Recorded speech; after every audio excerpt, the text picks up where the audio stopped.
Bonjour Hervé Kempf. Bonjour. Merci d'avoir accepté notre invitation. Vous êtes l'actuel rédacteur en chef du site français d'actualité Reporter, le quotidien de l'écologie. Reporter qui vient de publier un ouvrage, L'écologie au XXIe siècle, que vous dirigez avec toute une série d'entretiens sur l'écologie dans les années qui viennent. D'écologie justement on va parler, puisqu'Emmanuel Macron a annoncé cette semaine le tournant vert de son quinquennat. Vous y croyez encore, vous? Est-ce que vous croyez qu'il reste seulement des gens pour y croire encore à ce tournant écologiste d'Emmanuel Macron? Apparemment, les éditorialistes de la presse aux mains des oligarques y croient encore. Je crois d'ailleurs même pas que Macron ait osé employer le terme de tournant vert. C'est une formule employée par des commentateurs politiques, voilà, pour on va dire, s'occuper l'esprit. Il y avait une opération de communication, en revanche, d'Emmanuel Macron qui est évidente. Il va à Chamonix, il va voir la mer de glace, il découvre ce que tout le monde sait depuis à peu près 15 ans, à savoir que le changement climatique est important et a des effets qui sont maintenant visibles à toute la surface de la planète, et y compris en France.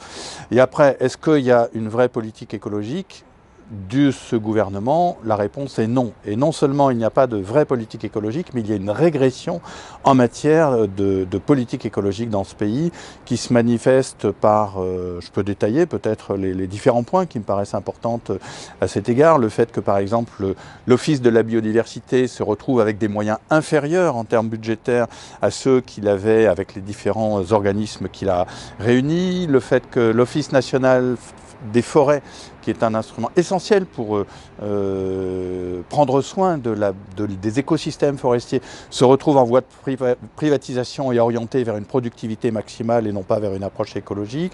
Le fait que l'artificialisation des sols se continue de manière massive et qu'à chaque fois, quasiment tous les grands projets qu'on peut analyser, le grand contournement ouest de Strasbourg, l'autoroute Toulouse-Castres, les entrepôts d'Amazon, un port à Port-la-Nouvelle, j'en passe, mais vraiment des dizaines, quasiment à chaque fois, le préfet, le gouvernement soutient le bétonnage.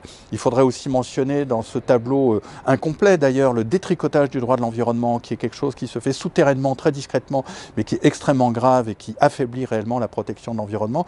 Donc on a globalement non seulement une politique écologique qui n'en est pas une, mais une politique écologique qui régresse. Vous dites quand même, vous avez publié une tribune qui s'appelle Macron le bouffon de l'écologie. C'est un éditorial, c'est pas une tribune, c'est un éditorial.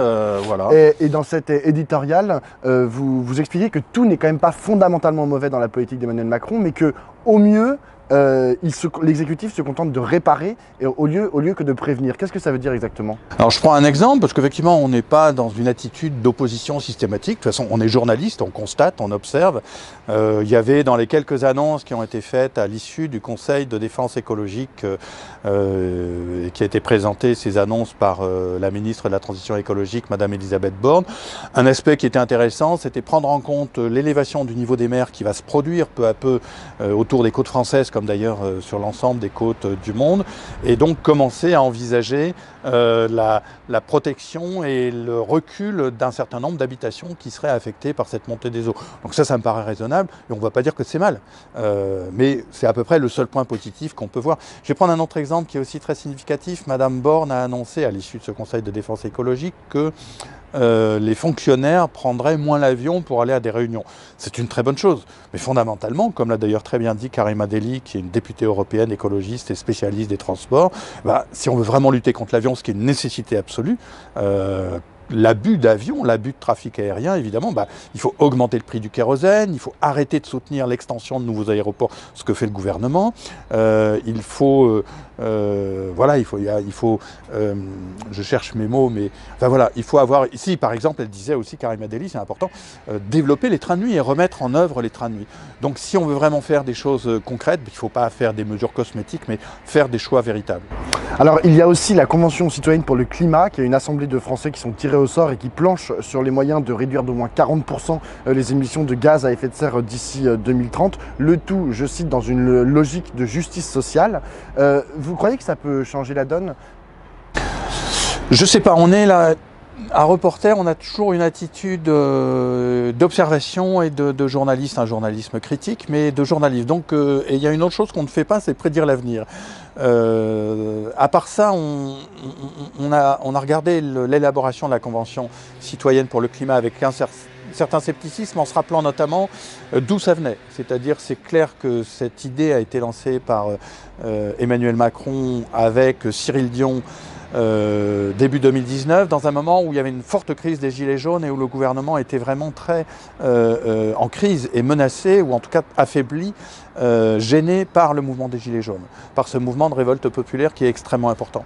Et donc le lancement de la Convention citoyenne pour le climat nous a paru être un contre-feu. Et d'une certaine manière, ceux qui l'ont poussé pouvaient en fait servir la communication de M. Macron. Ceci dit, il y a quand même dans le dispositif qui est mis en place des mécanismes intéressants, effectivement de faire appel à des citoyens dans des méthodes qui ont déjà été éprouvées dans d'autres pays et qui permettent de permettre à des gens comme vous et moi de réfléchir ensemble à un sujet en ayant des informations et en ayant des vrais débats et des vraies délibérations. Donc de ce point de vue-là, le mécanisme peut être intéressant, le dispositif, la façon de faire peut être intéressante. Et voilà. Après, on attend de voir.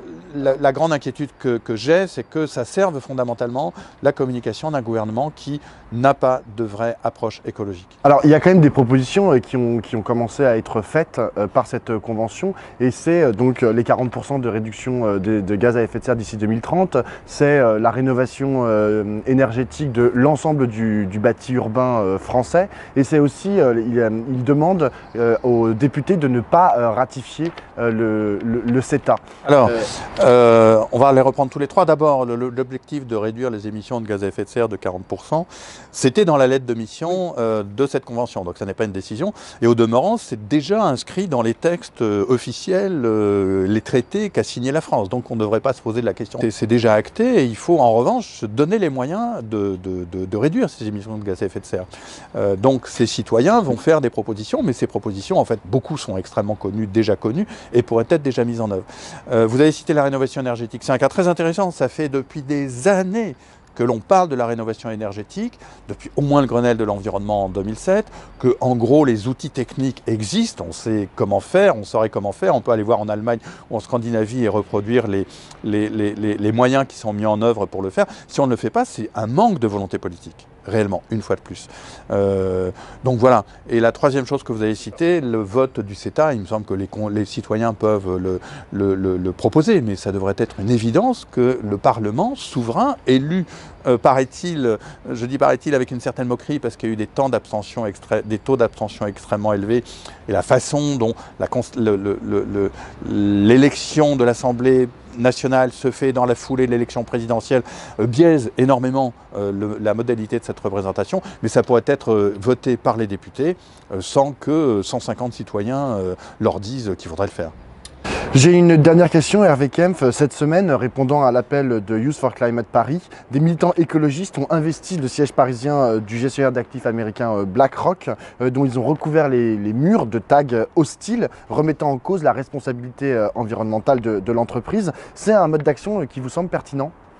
Moi, en tant que journaliste, je n'ai pas à juger si c'est un mode d'action pertinent ou pas. En revanche, on le suit. À Reporter, on est très attentif à toutes les luttes qui se font et on a raconté celle-là avec beaucoup d'attention. Ce qu'on peut constater, c'est évidemment le discours des jeunes et peut-être des moins jeunes qui ont mené cette action nous parle beaucoup. Ils disent en gros ce qu'est en train de faire le capitalisme, ce que sont en train de faire des institutions financières comme le BlackRock, comme un certain nombre de banques, est absolument désastreux, est en train même de créer des dégâts, des nuisances, des dommages qui sont très considérables par rapport à quelques malheureux tags qui ont été mis dans cette institution. Donc voilà déjà ce qu'on peut dire, il y a une telle disproportion, et moi ce qui m'a frappé, ça a frappé d'autres journalistes, comme Daniel Schneiderman par exemple, qui l'a très bien dit, c'est une fois de plus ces éditorialistes qui montent au créneau et qui s'horrifient parce que des jeunes gens et des moins jeunes gens auraient tagué les locaux de cette banque financière. On ne les a pas vus manifester le même outrage, la même horreur quand les LBD, les grenades lacrymogènes étaient tirées sur des gens à travers les rues de manière totalement inconsidérée. Donc voilà, on a une fois de plus un aspect d'entraînement médiatique d'une presse oligarchique où beaucoup de journalistes ne font pas leur vrai travail. Sur le fond, c'est une question que se pose le mouvement écolo, se pose le mouvement de lutte sociale. C'est face à la violence extrême que commence à... Pas extrême, on peut encore hélas aller plus loin, mais le tournant très autoritaire qui est en train de reprendre le capitalisme. Est-ce que les outils de la non-violence sont suffisants pour endiguer cette volonté brutale d'imposer le néolibéralisme, alors qu'il y a des défis écologiques qui sont absolument sidérants et qu'il y a une injustice sociale qui devient elle aussi insupportable. Merci beaucoup Hervé Kempf. Merci beaucoup.